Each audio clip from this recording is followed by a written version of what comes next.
بسم الله الرحمن الرحيم. In the name of Allah, the Beneficent. واحلل عقدة من لساني يفقهوا قولي رب اشرح لي صدري. السلام عليكم ورحمة الله وبركاته. إن الحمد لله نحمده ونستعينه ونستغفره ونعوذ بالله من شرور أنفسنا ومن سيئات أعمالنا. من يهده الله فلا مضل له ومن يضلل فلا هادي له. وأشهد أن لا إله إلا الله وحده لا شريك له وأشهد أن محمدا عبده ورسوله. أما بعد فإن خير الحديث كتاب الله وخير الهدي هدي محمد صلى الله عليه وسلم وشر الأمور محدثاتها وكل محدثة بدعة وكل بدعة ضلالة وكل ضلالة في النار. أعوذ بالله السميع العليم من الشيطان الرجيم. وأنه كان رجال من الإنس يعوذون برجال من الجن فزادوهم رهقا. رب اشرح لي صدري ويسر لي أمري واحلل عقدة من لساني يفقهوا قولي. رب زدني علما رب زدني علما رب زدني علما. سبحانك لا علم لنا إلا ما علمتنا إنك أنت العليم الحكيم.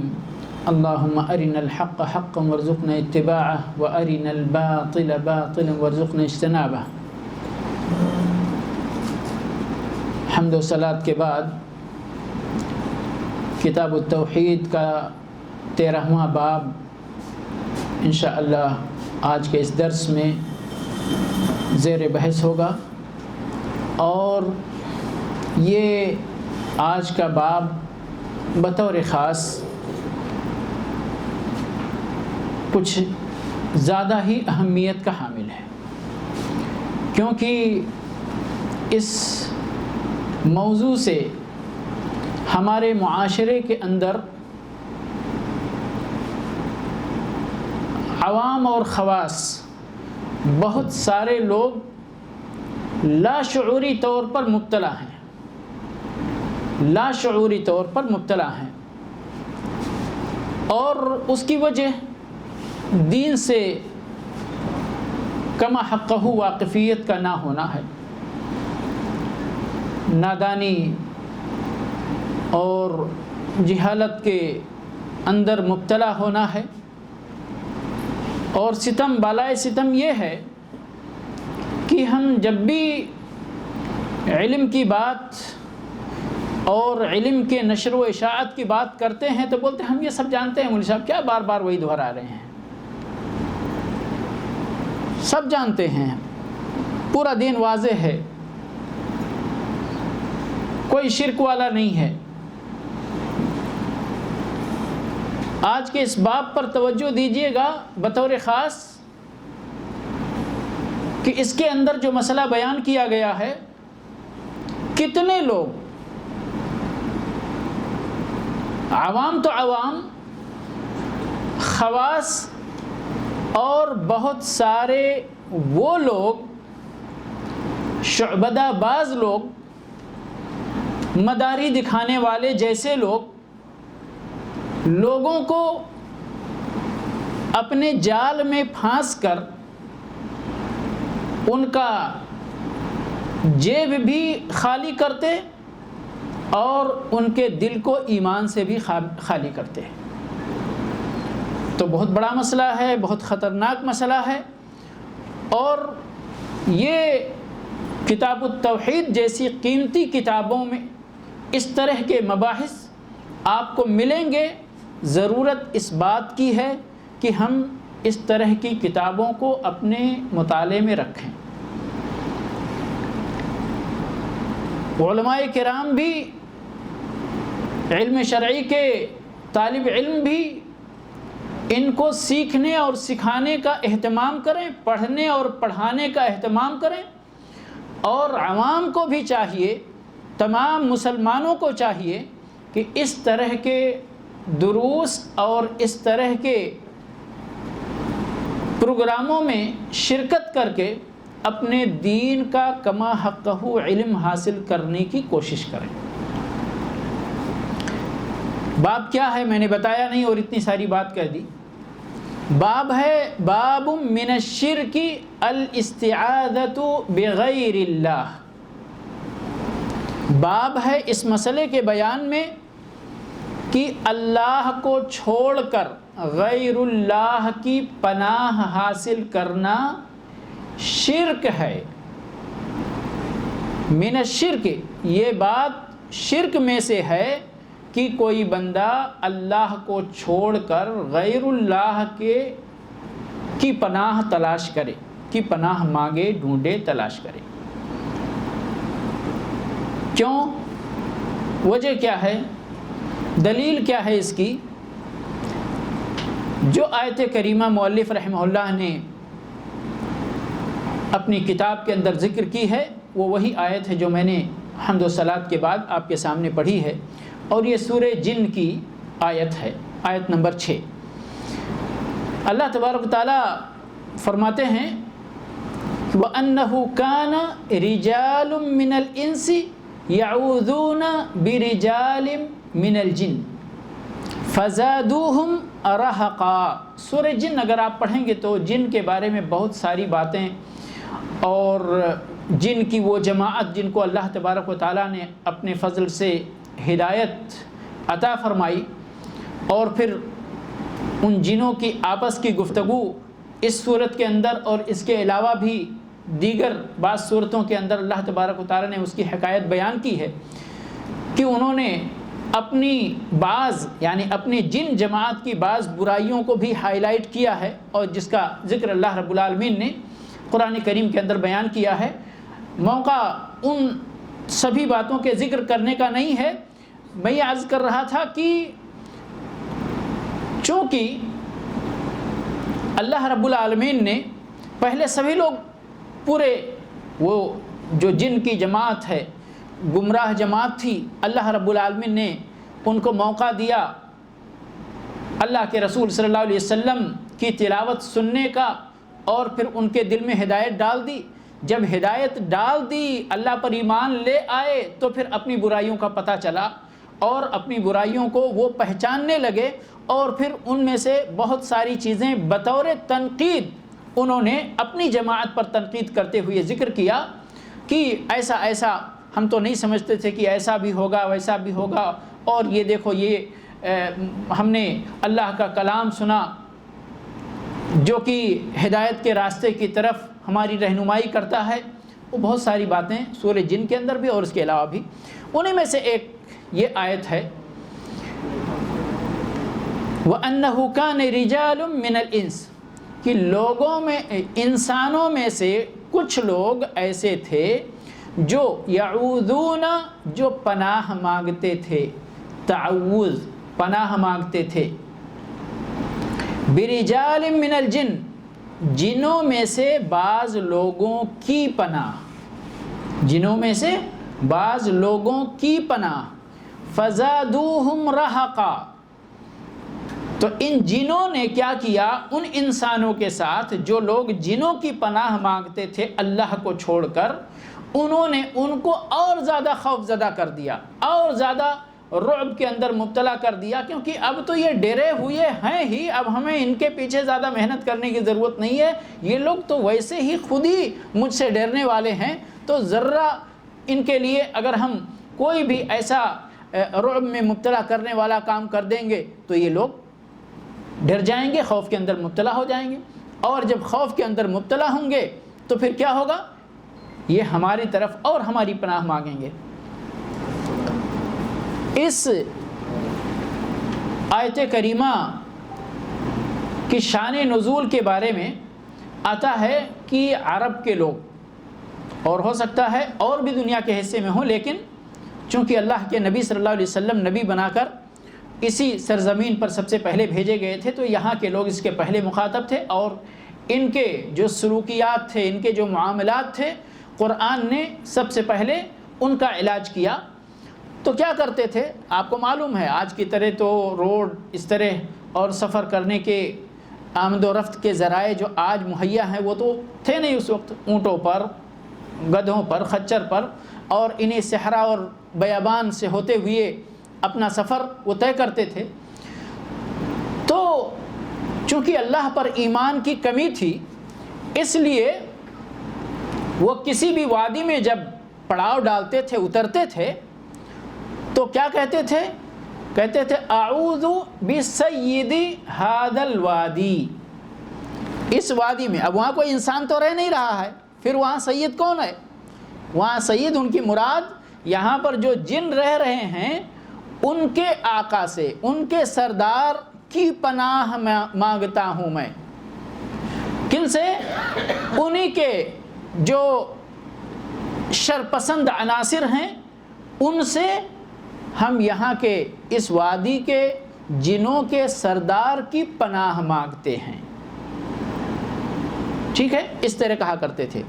تو اللہ رب العالمین نے یہ آیت نازل فرمائی اور یہ تنبیہ فرمائی کہ اگر اللہ کو چھوڑ کر ان جنوں کی پناہ تلاش کرو گے تو یہ جن تمہیں کوئی فائدہ نہیں پہنچائیں گے، بلکہ اس کے برعکس تم کو مزید خوف کے اندر، مزید رعب کے اندر، مزید دہشت کے اندر تم کو مبتلا کریں گے، تاکہ تم ان کی اور پناہ تلاش کرو، اور ان کا جو مقصد ہے وہ پورا ہو۔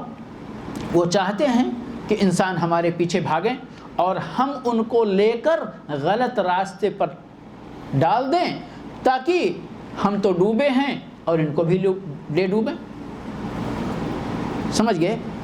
یہاں بطور خاص ان جنوں کے، اب جنوں کا معاملہ جو ہے وہ اس کا تعلق غیبیات سے ہے، اور جتنی بھی آپ گفتگو کریں اور لوگوں کے اور علماء کے اور یعنی باتیں لائیں، یہ گتھی اتنی زیادہ سلجھنے والی نہیں ہے، چونکہ یہ اس کا تعلق غیبیات سے ہے، یہ ہماری نظروں سے اوجھل رہنے والی مخلوق ہے، اور اللہ رب العالمین نے اپنی حکمت اور مشیت سے ان کو اسی طرح پیدا فرمایا ہے، اور ہم کو اس طرح پیدا فرمایا۔ اللہ نے قرآن میں فرمایا ہے کہ تم ان کو نہیں دیکھ سکتے، لیکن یہ اور ان کی جماعت تم کو دیکھیں گے۔ تو یہ اللہ کی حکمت ہے، اللہ کی مشیت ہے۔ تو بہرحال یعنی اگر ہم مخلوقات جو یعنی محترم مخلوقات ہیں ان کی بات کریں تو کتنے ہیں؟ انسان، جنات اور فرشتے، یہ 3 مخلوقات ہیں۔ ٹھیک ہے، اور تینوں کی شرست بھی الگ الگ ہے، جن میں سے 2 مکلف ہیں، انس اور جن، یہ مکلف ہیں۔ وما خلقت الجن والانس الا لیعبدون۔ فرشتے ان کے اندر وہ خاصیت جو اللہ نے انسانوں اور جنات کے اندر رکھی ہے وہ ملائکہ کے اندر نہیں رکھی ہے۔ ملائکہ کو اللہ رب العالمین نے ایک ایسی مخلوق کی حیثیت سے پیدا کیا جن کا کام فقط اور فقط اطاعت و فرما برداری کرنا ہے، اطاعت و فرما برداری کرنا ہے۔ لیکن انسان اور جنات کو اللہ رب العالمین نے دونوں راستے ان کے سامنے کھول رکھے ہیں کہ چاہیں تو ہدایت کا راستہ اختیار کریں اور چاہیں تو گمراہی کا راستہ اختیار کریں۔ ٹھیک ہے، تو یہ مکلف ہیں اس معنی میں کہ یہ اللہ رب العالمین کی عبادت کے لیے پیدا کیے گئے ہیں، لیکن ان کو دونوں راستوں کے اختیار کرنے کی صلاحیت ان کے اندر رکھی ہے اللہ رب العالمین نے، اور ان کے لیے راستہ کھلا رکھا ہے۔ وما خلقت الجن والانس الا لیعبدون، یہ ان کے تخلیق کا مقصد ہے، لیکن انا ہدیناہ السبیل اما شاکرا و اما کفورا، چاہے شکر گزاری کا راستہ چاہے کفر کا راستہ یہ اختیار کریں۔ اب جنوں میں سے بعض تو ہدایت والے ہیں، جیسے یہی جو جنوں کی جماعت جو اللہ کے رسول صلی اللہ علیہ وسلم کی تلاوت اور کلام پاک سن کر کے مسلمان ہو گئے، لیکن ان میں سے بہت سارے لوگ شر پسند ہیں، جس طرح انسانوں میں بھی اگر آپ اپنے روئے زمین کی یعنی اس پر نظر ڈال لیں آپ کرہ ارضیہ پر، تو کتنے لوگ آپ کو مٹھی بھر لوگ نسبتاً دیکھا جائے، انسانوں کی تعداد دیکھی جائے، ان میں سے اللہ پر ایمان رکھنے والے اور توحید والے بندوں کی تعداد دیکھی جائے تو کتنی ہے؟ ہو نہ ہو جنات کی بھی وہی نسبت ہو کہ مٹھی بھر لوگ ایمان لانے والے ہوں اور باقی شیطان ہوں۔ تو وہ شیطان کیا چاہتے ہیں کہ ہم کو تو جہنم میں جانا ہی ہے، اب ہم انسانوں میں سے بھی جتنی بڑی تعداد لے کر جا سکتے ہیں اتنی بڑی تعداد لے کر ہم جہنم میں جانا چاہتے ہیں۔ تو یہی ان کا مقصد ہے۔ اب وہ کسی بھی طرح سے آپ کو ڈرا کر، اپنی چالوں میں پھنسا کر آپ کو گمراہ کرنا چاہتے، آپ کو غلط راستے پر ڈالنا چاہتے ہیں، ٹھیک ہے۔ تو یہ آیت کریمہ اور اس کے اندر یہ جو بات بیان کی گئی کہ جو لوگ اللہ کو چھوڑ کر غیر اللہ کی پناہ مانگتے ہیں تو اس کا ان کو فائدہ نہیں ہوتا بلکہ اس کا نقصان ہوتا ہے۔ سب سے پہلا نقصان کیا ہے کہ وہ لوگ شرک میں مبتلا ہوتے ہیں، اور دوسرا نقصان یہ ہے کہ جس نقصان سے بچنے کے لیے انہوں نے یہ حرکت کی تھی اسی نقصان کو مزید انہیں برداشت کرنا پڑتا ہے۔ امن پانے کے لیے،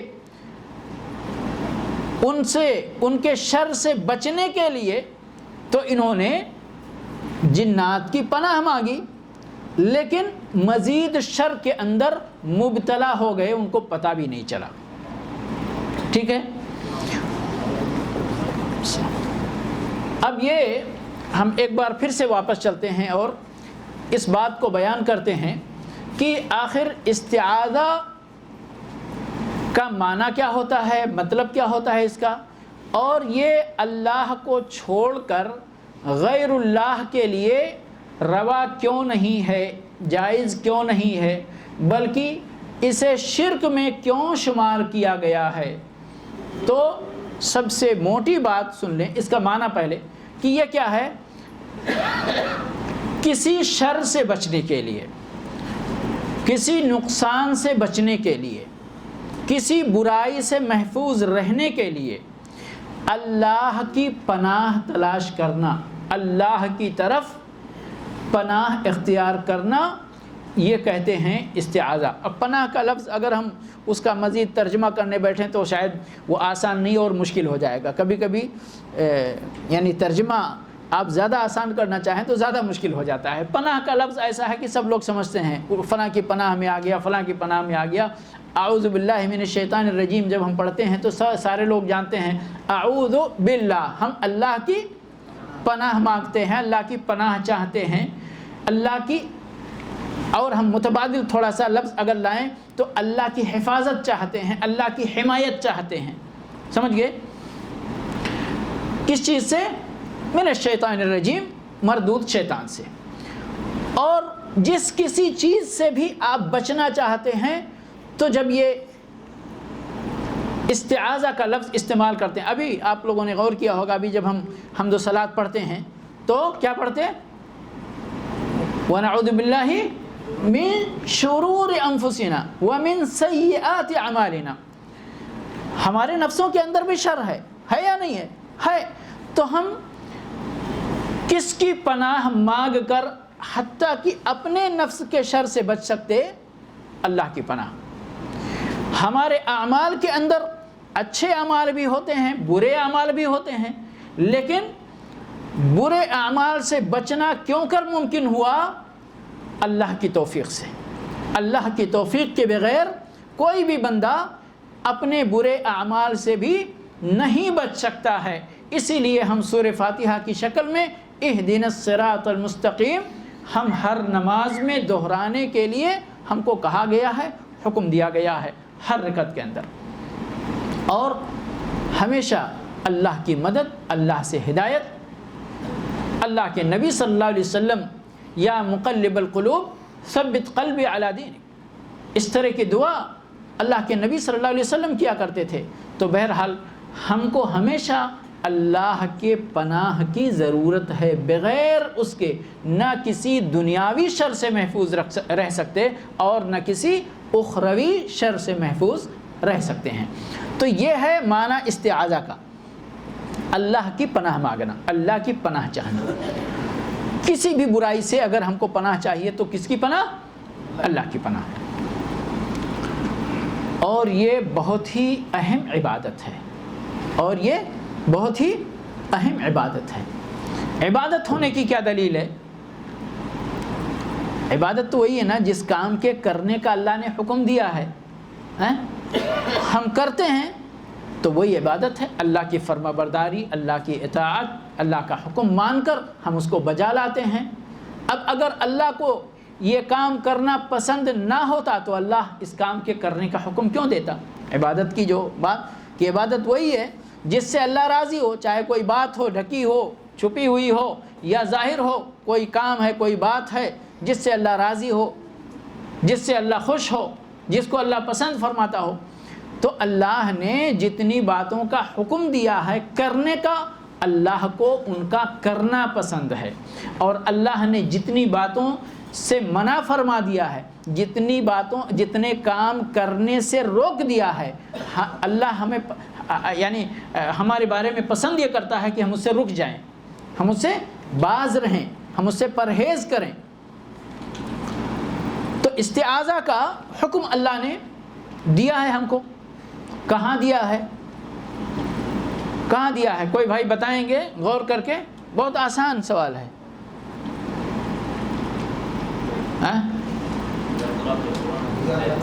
جزاک اللہ خیر. جی، یہ قرآن پڑھنے کے وقت، ٹھیک ہے. اور ایک جگہ اور ہے، اور ہمیشہ شیطان ہمارے پاس لگا ہی رہتا ہے. وَإِمَّا يَنزَغَنَّكَ مِنَ الشَّيْطَانِ نَزْغٌ فَاسْتَعِذْ بِاللَّهِ. شیطان کا کچوکا، شیطان کی طرف سے وسوسہ، شیطان کی طرف سے جیسے ہی ہم کو بہکاوے کی شروعات ہو، ہم کو پتہ چلے کہ شیطان، ذرا محسوس ہو کہ شیطان ہمارے پیچھے آ گیا، اسی وقت آپ کو، حتیٰ کہ ہماری نماز میں بھی شیطان آتا ہے کہ نہیں آتا ہے؟ آتا ہے نا. اور سبحان اللہ، ویسے تو ہمارے شریعت کے اندر، دین کے اندر، چونکہ ہمارا ایمان ہے، اور ایمان یہ مبنی بر دلائل و برہان ہے، اس لیے ہمیں کوئی شک نہیں اور تجربے کی ضرورت نہیں ہے. لیکن ایمان پختہ ہوتا ہے مزید جب کوئی چیز ہمارے تجربے میں پریکٹیکلی ہمارے پاس. ابراہیم علیہ السلام نے کہا، اے اللہ ارنی کیف تحیی الموتى، اے اللہ مجھے دکھا دے کیسے تو مردوں کو زندہ کرتا ہے. تو اللہ نے پوچھا، ابراہیم تمہیں ایمان نہیں؟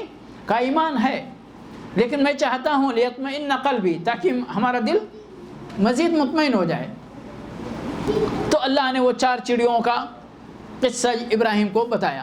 تو یہاں مراد میں جو کہنے جا رہا تھا کہ تجربے سے جب ہم اپنی آنکھوں سے اور اپنے دل میں اس چیز کو محسوس کر لیتے ہیں تو ہمارا ایمان بڑھ جاتا ہے، اور ایمان گھٹتا ہے، بڑھتا ہے. یہ ایک مسلم مسئلہ ہے ہماری شریعت کے اندر. بعض لوگ انکار کرتے ہیں، لیکن حقیقت یہی ہے کہ ایمان گھٹتا ہے، بڑھتا ہے، اور یہ ایک متفق علیہ اہل سنت کے نزدیک مسئلہ ہے. تو بہرحال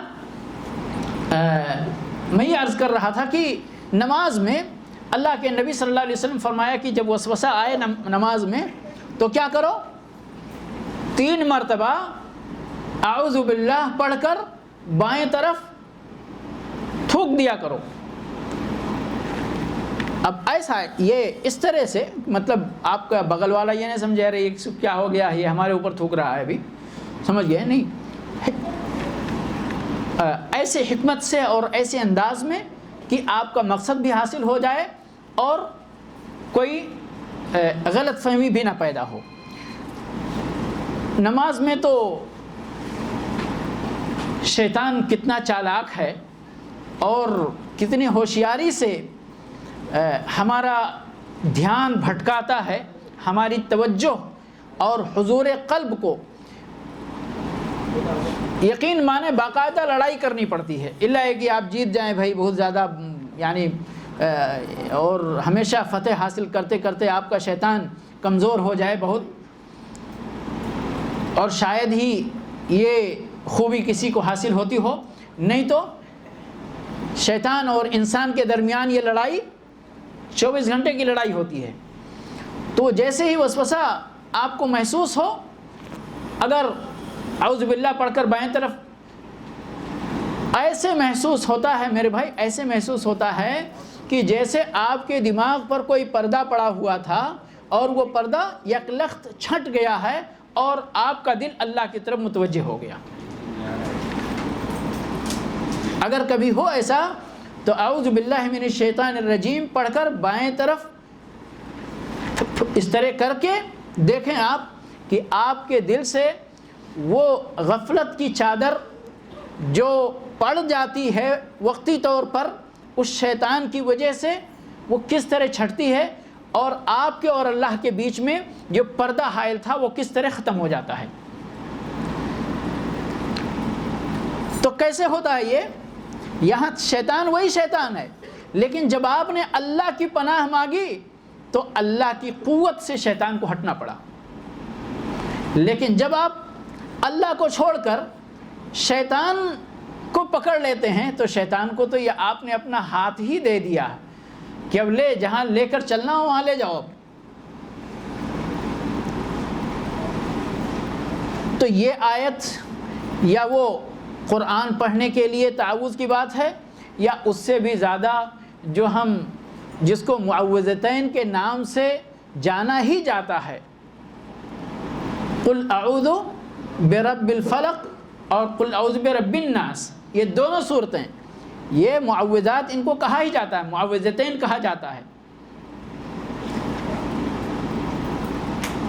تو یہ اللہ کا حکم ہے۔ اللہ کا کیا حکم ہے؟ کہ اللہ سے پناہ مانگو، اللہ کی پناہ مانگو، غیر اللہ کی پناہ مت مانگو۔ ٹھیک ہے؟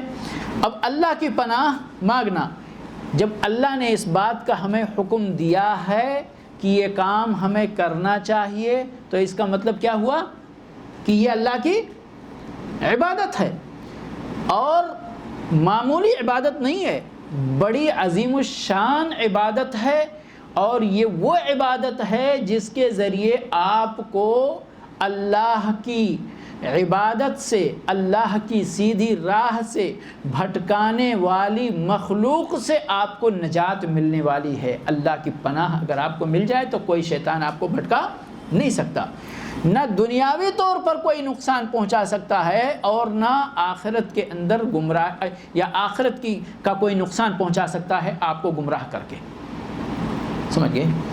تو مسئلہ اب صاف ہو گیا نا کہ جب یہ اللہ کی عبادت ہے اور عظیم الشان عبادت ہے، تو اس کو پھر غیر اللہ کے لیے کرنا تو شرک ہو گیا، شرک اکبر ہو گیا۔ اسی لیے کہا جاتا ہے کہ شرک اکبر ہے یہ۔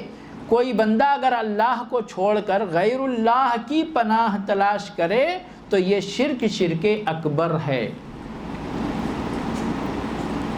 مخرج من الملہ ہے۔ وہ بندہ اسلام کے دائرے کے اندر باقی نہیں رہ جاتا جو اللہ کو چھوڑ کر غیر اللہ کی پناہ مانگتا ہے۔ اب بہت بڑی بات کہ یہ کون لوگ ہیں جو اللہ کو چھوڑ کر غیر اللہ کی پناہ مانگتے ہیں؟ جو جیسے میں نے وہ وادی والوں کا جو قصہ بتایا، وہ تو مسئلہ واضح ہے نا، وہاں پر تو زیادہ کچھ یعنی غلط فہمی میں مبتلا ہونے کا کوئی مسئلہ نہیں ہے، شبہ پیدا ہونے کا کوئی مسئلہ نہیں ہے۔ شبہ انسان نما شیطان، اور شیطان جو اپنے مختلف شکلوں میں انسان کے پاس آ کر ان کو وسوسے ڈال کر فتنے میں مبتلا کرتا ہے۔ سبھی جانتے ہیں کہ اللہ کو چھوڑ کر فوراً اگر آپ نہیں بے میں فلاں کی پناہ مانگتا ہوں، فلاں کی پناہ چاہیے، فلاں ولی کی پناہ چاہیے، فلاں پیر مرشد کی پناہ چاہیے، تو یہ مسئلے واضح ہیں، یہ مسئلے واضح ہیں، لیکن اس کے باوجود بھی لوگ کر رہے ہیں۔ لیکن سب سے بڑا مسئلہ جو میرے بھائی جس کو میں بیان کرنا چاہتا ہوں بطور خاص اس درس کے اندر، وہ ہمارے اس قوم کے وہ اپنے آپ کو رقیہ کے پیشے سے جوڑنے والے لوگ، اور میں ان لوگوں کی بات نہیں کر رہا ہوں جو حقیقت میں رقیہ شرعیہ کی پابندی کرتے ہیں، جو حقیقت میں رقیہ شرعیہ کی پابندی کرتے ہیں، کتاب اللہ سے رقیہ کرتے، جھاڑ پھونک کرتے، ان کی بات نہیں ہو رہی۔ جو بنے ہوئے ہیں کہ ہم رقیہ شرعیہ کر رہے ہیں، لیکن حقیقت میں وہ کیا ہوتے ہیں؟ یا تو شعبدہ باز ہوتے ہیں، اور یا تو جادوگر ہوتے ہیں، چاہے چھوٹے درجے کا ہی صحیح، یا کم از کم آخری درجہ۔ اور جیسے میں نے شیخ جعفر رحمہ اللہ کے حوالے سے بتایا تھا کہ ان کا کوئی افغانی دوست تھا جس نے بتایا کہ جادو کی بڑی قسمیں ہیں اور بڑے مراتب ہیں، درجات ہیں، جن میں سے سب سے جو نچلا درجہ ہے اس کے وہ بھی کفر سے خالی نہیں۔ اور حقیقت یہی ہے، حقیقت یہی ہے۔ وجہ کہ کوئی بھی بندہ جو جادو کے کرتا ہے یا اس پیشے سے اپنے آپ کو کسی بھی شکل میں منسلک کرتا ہے، تو اس کو بغیر شیطان سے مدد لیے ہوئے یہ ممکن نہیں ہے۔ شیطان کی مدد لیے بغیر یہ چیز ممکن نہیں ہے۔ اب شیطان کیسے مدد کرتا ہے اور کیوں کر مدد کرتا ہے؟ جب آپ اس کی اطاعت و فرما برداری کے پابند ہو جاتے ہیں تو وہ آپ کے لیے چھوٹی موٹی ضرورتیں جو اللہ نے اس کی طاقت میں رکھی ہیں وہ آپ کے لیے کر دیتا ہے۔ اور ہمارے قوم کی، ہمارے جو اپنے مسلمان بھائی نادان ہیں، ان کی نادانی کا حال یہ ہوتا ہے کہ اس جادوگر کو ہم اتنا بڑا پہنچا ہوا ولی سمجھنے لگتے ہیں، کیونکہ وہ کیا کرتا ہے، بعض چیزیں غیبیات جو ہماری آپ کی نظروں سے اوجھل ہیں، لیکن اس کے جس شیطان کو اس نے، دراصل وہ شیطان اس کو پال رکھا ہوتا ہے، تو اس کی جو مدد لیتا ہے، مدد لے کر کے بعض باتیں آپ کو جو بتا دیتا ہے، تو اس سے آپ یہ دراصل یہاں پر اس کی جادوگری پر ہمارا ایمان بڑھ جانا چاہیے، لیکن اس کے الٹا اس کی ولایت پر ہمارا ایمان بڑھ جاتا ہے کہ یہ تو بہت پہنچا ہوا ہے۔ مثال کے طور پر آپ کسی جادوگر کے پاس جاتے ہیں اور وہ اگر اس نے بتا دیا، ہاں تمہارے اتنے بچے ہیں نا، تمہارا ایک بیٹا سعودی میں رہتا ہے، ایک بیٹی فلاں جگہ بیاہی ہے، تو اب ان کا سر چکر دینے لگتا ہے کہ ارے میں تو اس کے پاس پہلی بار آئی ہوں، اس کو ہمارے بارے میں اتنی ڈیٹیلز ہے، اس کا مطلب اس کے اندر کچھ نہ کچھ خدائی کرشمہ ہے، جبھی تو یہ اتنی باتیں بتا رہا ہے۔ جبکہ ہوتا کیا ہے حقیقت میں کہ یہ جو شعبدہ باز یا یہ جو جادوگر، جو بازیگر بیٹھا ہوا ہے، جس کے پاس آپ جا کر کے اپنا جیب بھی خالی کرتے ہیں اور اپنا ایمان بھی اس کے پاس برباد کر کے چلے آتے ہیں، دراصل اس نے اپنا ایمان بہت پہلے برباد کیا ہوا ہے اور برباد کر کے اس شیطان کو اپنا گرو بنایا ہوا ہے۔ جب بنا لیا، شیطان کو کیا چاہیے؟ شیطان کا جو مقصد ہے وہ یہ کہ آپ گمراہ ہو جائیں۔ اب اگر آپ گمراہی کو اپنے لیے چن لیتے ہیں تو وہ تو خوش ہو گیا نا کہ خلاص ابھی ہمارا جو کام تھا وہ اس نے آسان کر دیا، ہمارا جو کام تھا اس نے آسان کر دیا، تو اچھا ٹھیک ہے اب انعام مانگو، انعام دیں گے تم کو۔ انعام کیا ہے کہ ٹھیک ہے بھائی میرے پاس کچھ لوگ آئیں گے اس طرح سے اور مجھے اس طرح کی بعض معلومات جانکاری چاہیے جس کی وجہ سے میں ان کو اپنا گرویدہ بنا سکوں، اسیر بنا سکوں، تاکہ وہ ہمیشہ کے لیے آ کر ہمارے پاس اپنا جیب خالی کر کے جاتے رہیں اور ہم اپنا خزانہ پیٹ کی آگ جو ہے اس سے بجھاتے رہیں۔ یہ اصل چکر ہوتا ہے۔ تو بتائیے کہ اس طرح کے کتنے لوگ ہمارے معاشرے کے اندر موجود ہیں اور باقاعدہ ان کا کاروبار، دنیا کے ہر کاروبار، ہر تجارت، ہر بزنس سے تیزی کے ساتھ رواں دواں ہے۔ تنبیہ کرنے کی ضرورت نہیں ہے، ان کی حقیقت کو پہچان کر لوگوں کے درمیان بیان کرنے کی ضرورت نہیں ہے، لوگوں کو ان سے دور رکھنے کی کوشش کرنے کی ضرورت نہیں ہے، کیونکہ وہ اپنا ایمان تو برباد کر چکا ہے۔ اب جتنے لوگ اس کے پاس جاتے ہیں وہ سب کے ایمان پر ڈاکہ ڈالتا ہے، سب کے ایمان پر ڈاکہ ڈالتا ہے۔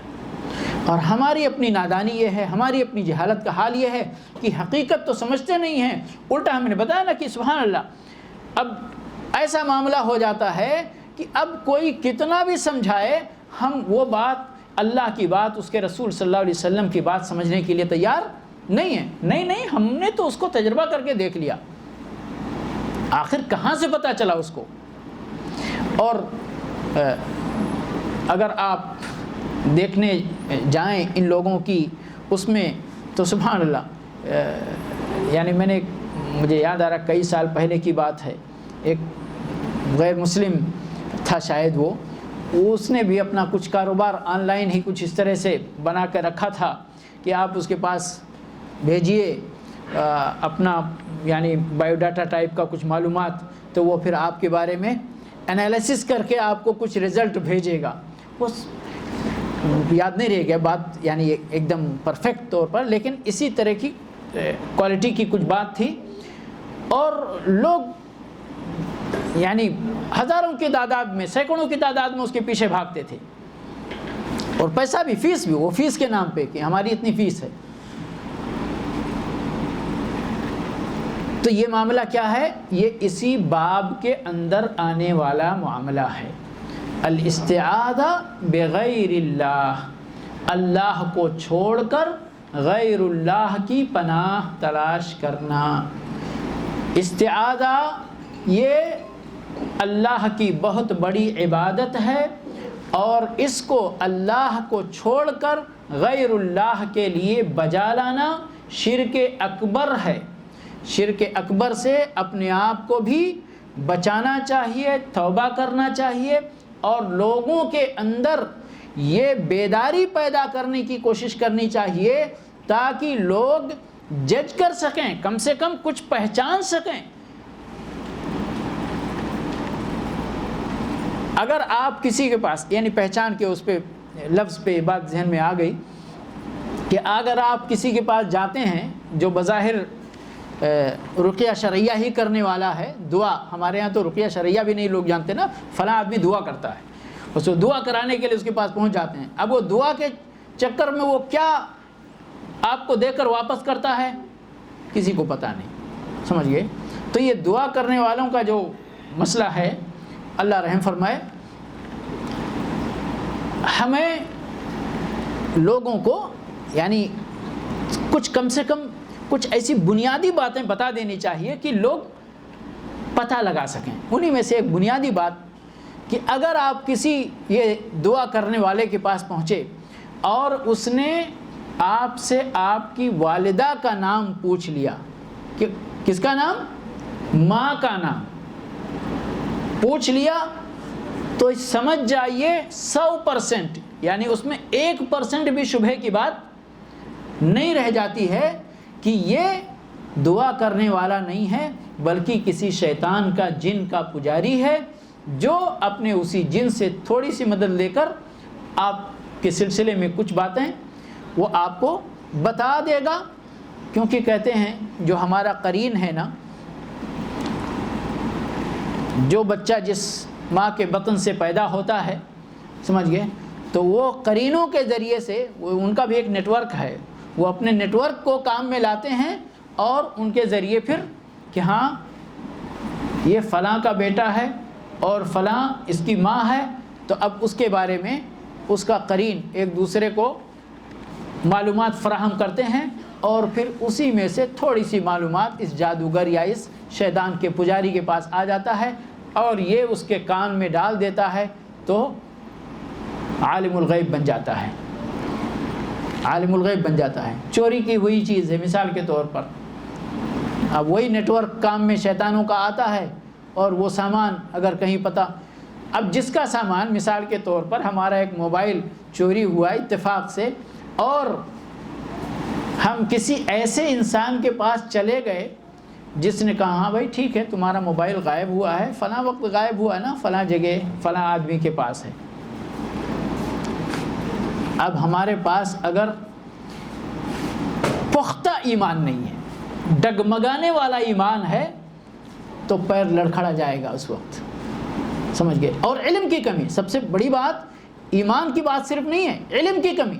ہمیں معلوم نہیں ہے کہ اس کا سورس آف انفارمیشن کیا ہے۔ اگر یہ پتہ چل جائے نا، علم ہو جائے اس چیز کا، تو ہمیں کوئی مسئلہ نہیں ہے۔ ہم سمجھتے نہیں جس طرح اللہ کو بہت ساری چیزیں غیب کی معلوم ہے نا، تو اسی طرح اس کو بھی کچھ غیب کی چیزیں معلوم ہیں۔ اس کے اندر کچھ نہ کچھ صفات الہی صفات ہے، کچھ غیب کا کچھ علم اس کے، اسی لیے تو ہم نے بہت ساری چیزوں کو بانٹ رکھا ہے، یہ بیٹا دیتا ہے، یہ بیٹی دیتا ہے، یہ ایسا ویسا ویسا ویسا، یہ سب اللہ کے کرشمے ہیں، اللہ کی قدرتیں ہیں، لیکن ہم نے اپنے لا علمی کی بنیاد پر کچھ کسی کو دے رکھا ہے، کچھ کسی کو دے رکھا ہے، کچھ کسی کو دے رکھا ہے۔ تو یہ تنبیہ عوام کے اندر جانی چاہیے۔ کیسے ممکن ہوگا؟ جب آپ اس طرح کے دروس اور اس طرح کی باتیں اپنے معاشرے کے اندر بیداری پیدا کرنے کے، اللہ کے دین کا علم پھیلانے کے طور پر، اس کی اشاعت کرنے کے طور پر درس و تدریس کا سلسلہ قائم کریں گے، لوگوں کے اندر جا کر اس طرح کی بات، اس طرح کی بیداری، اس طرح کا علم ان کے اندر پھیلائیں گے، تو انشاءاللہ امید ہے کہ جہالت کی تاریکی چھٹے گی اور علم کی روشنی آئے گی۔ اب ایک بات جو اس حوالے سے کہ پہلے کے لوگ، زمانے جاہلیت کے عرب لوگ جس میدان میں اترتے تھے، اس میدان، اس وادی کے سردار جن کی پناہ مانگتے تھے، تاکہ دوسرے جن چھوٹے موٹے جو شرپسند ہیں وہ پریشان نہ کریں ان کو۔ اللہ نے تو منع کر دیا اس حرکت سے، تو اس کا کچھ متبادل بھی دیا ہم کو یا نہیں دیا؟ میدان صاف ہے کہ یا تو یہ کرو یا یہ اب تو کرنا نہیں ہے، اس لیے کہ ہمارے ایمان کے خلاف ہے، تو ہم کچھ بھی نہیں کریں۔ ہماری حفاظت کے لیے شریعت نے کوئی انتظام کیا ہے کہ نہیں کیا ہے؟ کیا ہے نا، خالی نہیں چھوڑا ہے میدان۔ ہم غیر اللہ کی مدد مانگ رہے تھے، اللہ نے اسے ہمیں اپنے حوالے لے لیا، بس اتنا سا فرق ہے، اتنا سا فرق۔ خولہ بنت حکیم کہتی ہیں رضی اللہ تعالی عنہ، کہتی ہیں کہ سمعت رسول اللہ صلی اللہ علیہ وسلم یقول من نزل منزلا فقال، جو بندہ کسی جگہ اترتا ہے، یعنی پڑاؤ ڈالتا ہے، یا ادھر وقتی صحیح یا دائمی صحیح سکونت اختیار کرتا ہے، اور یہ کہتا ہے، کیا کہتا ہے؟ یہ دعا مانگتا ہے۔ کیا ہے دعا؟ بڑی مشہور دعا ہے، اور اس کو بہت جگہ کہنا یعنی مشروع ہے۔ یہ اس حدیث میں جہاں پہ آپ پڑاؤ ڈالتے ہیں وہاں کا ذکر ہے، لیکن یہ صبح و شام کے اذکار میں بھی اس کا ذکر ملتا ہے۔ دعا کیا ہے؟ اعوذ بکلمات اللہ التامات من شر ما خلق۔ اتنی دعا اگر پڑھ لی تو کہتے ہیں کہ جب تک وہ اس جگہ سے رخصت نہیں ہو جاتا، جب تک وہ اللہ کی پناہ میں رہتا ہے، اور اسے اللہ کی مخلوقات میں سے کوئی بھی مخلوق نقصان نہیں پہنچا سکتی۔ عبادت، اللہ کو خوش کرنے والا عمل کیا آپ نے، اور جس چیز سے بچنے کے لیے آپ وہ شرکیہ پناہ غیر اللہ کی ڈھونڈتے تھے، وہ بدرجہ اتم حفاظت اللہ کی، قدیر کی حفاظت آپ کو حاصل ہو گئی۔ اس کے بعد اب کوئی مخلوق آپ کو نقصان نہیں پہنچا سکتا۔ پہلے حرکت میں یا پہلے عمل میں کیا تھا کہ آپ تو سب سے پہلے اپنا ایمان بیچ دیتے تھے، دوسرے نمبر پر جس سے ڈر کر آپ ان کی پناہ مانگتے تھے، ان کو معلوم ہو جاتا تھا، ان کے دل میں گدگدے، ارے یہ تو پہلے سے مجھے ڈرتا ہے، یہ تو پہلے سے ہم سے ڈرتا ہے، تو وہ جس طرح وہ مزید ڈرانا شروع کر دیتے تھے، مزید ڈر اور خوف کے اندر مبتلا کر دیتے تھے۔ اسی طرح سے ہمارے یہاں ایک، اور اس سے پہلے بھی بات گزری ہے کہ ہم لوگ کتنے عجیب و غریب ہیں، سبحان اللہ، گاڑی میں جوتا لٹکا لیتے ہیں کہ نظر بد سے بچ جائیں، محفوظ ہو جائیں، ہے نا، کوئی ایکسیڈنٹ نہیں ہو، کچھ گھر میں کبھی کچھ لٹکا دیتے، ہانڈی لٹکا دیتے اور کیا کرتے، اور یعنی مختلف پوری دنیا کے اندر الگ الگ حرکتیں آپ کو ملیں گی، الگ الگ طریقے آپ کو ملیں گے، لیکن ہماری شریعت کا طریقہ ایک ہی طریقہ ہے، اللہ کی پناہ مانگو اور اللہ کی حفاظت میں آ جاؤ پوری دنیا میں۔ اس لیے جو غیر شرعی باتیں ہوتی ہیں نا، وہ ان کی شکلیں بھی آپ کو مختلف ملیں گی، کیونکہ پھر وہ ہمارے اور آپ کے مزاج پہ منحصر ہو جاتی ہیں۔ میں اس چیز کو اس طرح کرنا چاہتا ہوں تو اپنی مرضی سے اس طرح کرتا ہوں، آپ اس طرح کرنا چاہتے ہیں، آپ اس طرح کرنا چاہتے ہو، لیکن اللہ کی بات ایک ہی ہے۔ پوری دنیا کے مسلمان 5 وقت کی نماز پڑھتے اور فجر کی 2 ہی رکعت پوری دنیا والے پڑھتے ہیں کہ نہیں ہے، ظہر کی 4 ہی رکعت پڑھتے، لیکن جہاں بدعتوں کا نمبر شروع ہوتا وہاں وہی میلاد ہے، وہی فاتحہ ہے، وہی الگ الگ جگہ الگ الگ طریقہ، الگ الگ جگہ الگ الگ طریقہ۔ تو کسی کام کے غیر شرعی ہونے کا یہ ثبوت ہے کہ آپ کو اس کی شکلیں بہت مختلف ملیں۔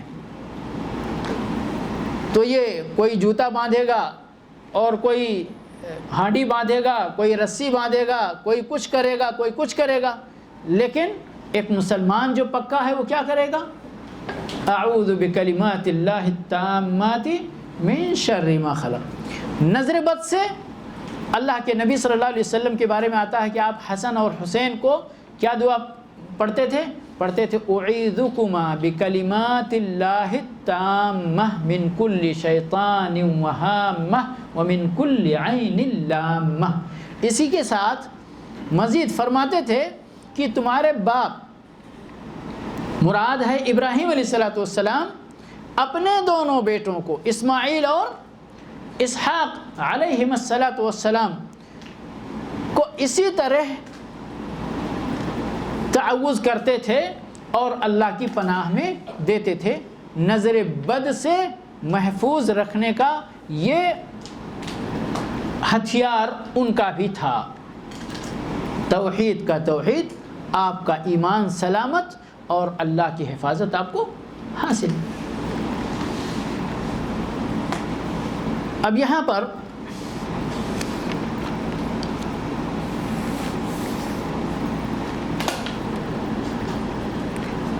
ایک آیت،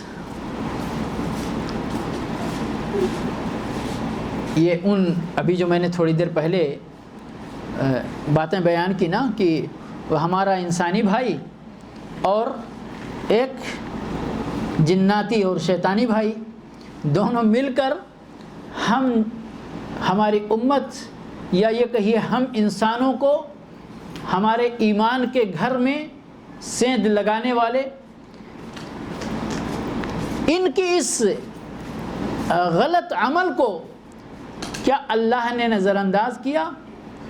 نہیں، قرآن میں بیان کیا ہے، اللہ نے قرآن میں بیان کیا ہے، اور ان کے اس فائدہ اٹھانے اور فائدہ پہنچانے کا سلسلہ اسی دنیا تک محدود ہے۔ اس دنیا کے بعد جب قیامت کے دن جائیں گے اللہ کے پاس تو ان کا یہ فائدہ اٹھانے اور فائدہ پہنچانے کا سلسلہ ختم ہو چکا ہوگا، اب اس کا نتیجہ بھگتنے کا ٹائم ہوگا وہاں پر۔ اللہ رب العالمین فرماتے ہیں وَيَوْمَ يَحْشُرُهُمْ جَمِيعًا يَا مَعْشَرَ الْجِنِّ قَدِ اسْتَكْثَرْتُم مِّنَ الْإِنسِ وَقَالَ أَوْلِيَاؤُهُم مِّنَ الْإِنسِ رَبَّنَا اسْتَمْتَعَ بَعْضُنَا بِبَعْضٍ۔ جس دن اللہ رب العالمین ان کو قیامت کے دن اٹھائے گا حشر کے میدان میں، تو اللہ کہے گا یا معشر الجن، اے جنوں کی جماعت، تم نے تو انسانوں کے ساتھ بڑا خطرناک معاملہ کیا، ان کو بہکایا، ان کو پھسلایا، ان کو بھٹکایا، ان کو غلط راستے پہ ڈالا، ان کو ہر طرح سے کوئی کسر نہیں چھوڑی تم نے۔ وقال اولیاؤہم من الانس، اور ان جناتوں کے دوست جو انسانوں میں سے ہیں، دوست ہی تو ہیں بھائی، ان کے ساتھ اپنی دوستی نبھا رہے، جو کہتے ہیں وہ کرتے ہیں۔ یہ کیا کہتے ہیں؟ من الانس ربنا استمتع بعضنا ببعض، اے ہمارے رب، ہم میں سے بعض سے فائدہ اٹھا رہا تھا، ہم میں سے بعض نے بعض کے ذریعے فائدہ اٹھایا۔ اب انسان کیا فائدہ اٹھا رہا ہے؟ اس کے ذریعے تھوڑا سا یہ اپنا بھوکال بنا کر کے اپنا جیب بھر رہا ہے، یہ اس کا فائدہ ہے، ٹھیک ہے۔ شیطان کیا فائدہ اٹھا رہا ہے؟ شیطان کو تو کوئی پیسہ نہیں ملتا ہے۔ شیطان جب آ کے آپ کے کان میں پھونکتا ہے، آپ پیر صاحب بن کے بیٹھے ہوئے ہیں کہ یہ جو مریدنی تمہارے سامنے بیٹھی ہے اس کے ساتھ ایسا ایسا ہے، پیچھے چھوڑ کے آئے، بتا دو، تمہاری مریدنی پکی ہو جائے گی، ٹھیک ہے۔ تو پکی ہو گئی، اس پیر صاحب کا تو جیب بھر گیا۔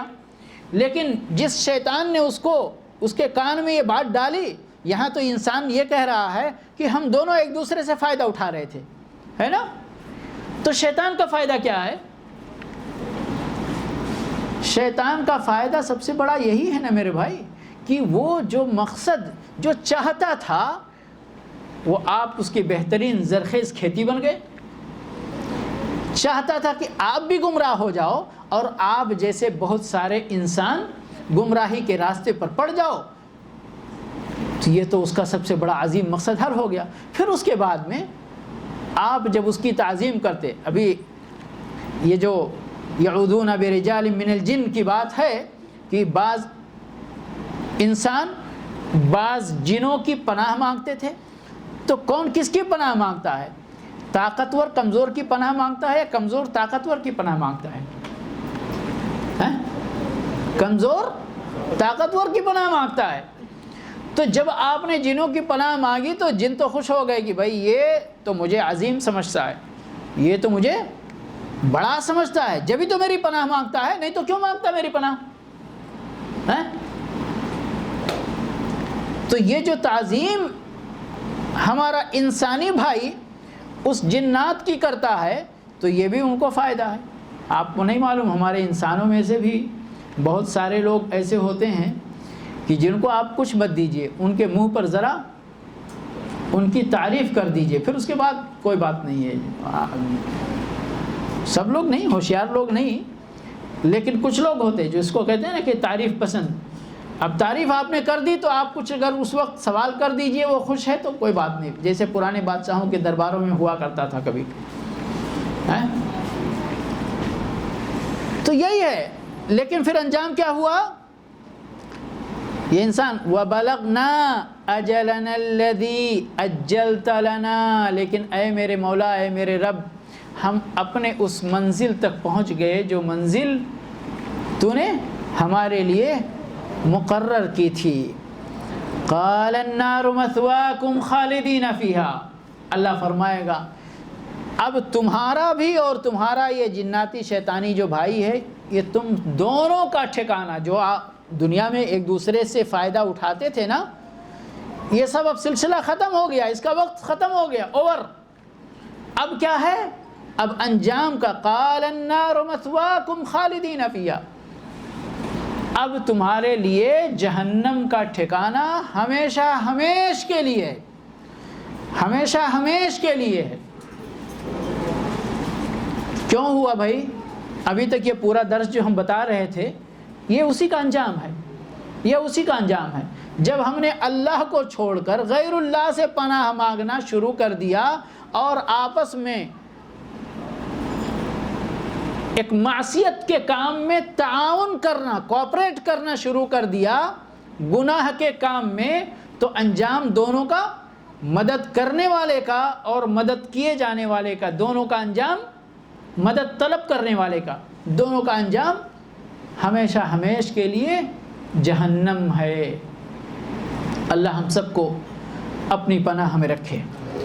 تو یہ آج کے درس کا جو خلاصہ ہے کہ اللہ کو چھوڑ کر غیر اللہ کی پناہ مانگنا یہ اللہ کے ساتھ شرک کرنا ہے۔ کس قسم کا شرک؟ شرک اکبر ہے، مخرج من الملہ ہے۔ اب نوعیت اس کی کچھ بھی ہو، نوعیت اس کی کچھ بھی ہو، میں نے قدر تفصیل سے اس پہلو پر روشنی اس لیے ڈالی کہ یہ ہمارے معاشرے کا نہایت ہی مشتبہ مسئلہ ہے۔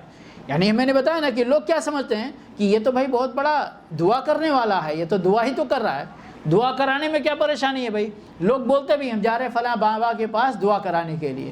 اب وہ فلاں بابا کے پاس پہنچ کے اس کو نہیں معلوم ہے کہ یہ جادوگر ہے، یہ شیطان کا پجاری ہے، شیطان کا چیلا ہے۔ تو اس لیے تھوڑی زیادہ اس پہلو پہ روشنی ڈالی، ورنہ خلاصے کے طور پر استعاذہ اللہ کی پناہ یہ اللہ کی عظیم الشان عبادت ہے، جسے اللہ نے حکم دیا قل اعوذ برب الفلق، قل اعوذ برب الناس اور دیگر آیتوں کے اندر کہ پناہ مانگو تو کس کی پناہ مانگو؟ اللہ کی پناہ مانگو، اللہ سے مدد طلب کرو، اللہ سے ہدایت طلب کرو، سب کچھ اللہ سے۔ تو جو بندہ اللہ کو چھوڑ کر غیر اللہ کی پناہ مانگتا ہے وہ شرک اکبر کا مرتکب ہوتا ہے۔ اگر توبہ کیے بغیر وہ اس دنیا سے رخصت ہو گیا تو اس کا ٹھکانہ ہمیشہ کے لیے جہنم ہے۔ اللہ رب العالمین ہمیں اپنے دین کا صحیح علم عطا فرمائے اور اس پر عمل کرنے کی توفیق بخشے۔ پروردگار ہمیں ہر طرح کے شرک سے محفوظ رکھے، توحید پر تا حیات قائم رہنے کی توفیق عطا فرمائے۔ وآخر دعوانا ان الحمدللہ رب العالمین وصلی اللہ علی نبینا محمد وعلی آلہ واصحابہ اجمعین۔ ويسر لي أمري واحلل عقدة من لساني يفقه قولي رب اشرح لي صدري ويسر لي أمري واحلل عقدة من لساني يفقه قولي رب اشرح لي صدري ويسر لي أمري واحلل عقدة من لساني يفقه قولي رب اشرح لي صدري ويسر لي أمري واحلل عقدة من لساني يفقه قولي رب اشرح لي صدري ويسر لي أمري واحلل عقدة من لساني يفقه قولي